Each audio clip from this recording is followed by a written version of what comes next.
Nous sommes au chapitre 14e de la règle de Saint Benoît, toujours dans le traité sur la prière et surtout la liturgie. Et Saint Benoît s'intéresse à la manière dont on peut célébrer, dont on doit célébrer la prière de nuit pour les saints. À son époque, le calendrier liturgique commence à se mettre en place.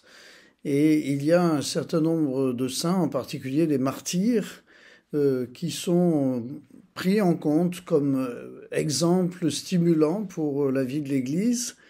Et ces saints sont donc célébrés en action de grâce à Dieu pour leur vie ou pour ce qu'ils ont écrit. Et dans certains cas, il y a une certaine solennité à cette prière.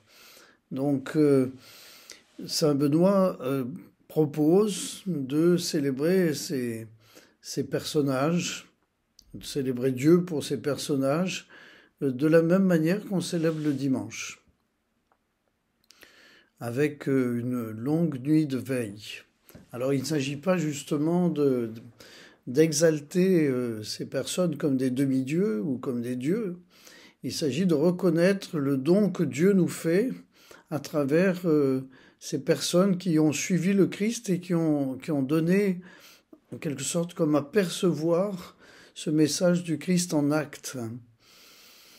Et on aurait tort de penser que l'Église catholique ou l'Église orthodoxe met en valeur ces figures comme des figures auxquelles on rend un culte directement.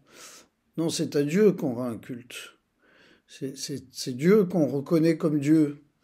Et toutes ces figures de sainteté ne sont que des stimulants en quelque sorte pour revenir à Dieu, de la même manière que nous nous situons en Christ pour revenir au Père.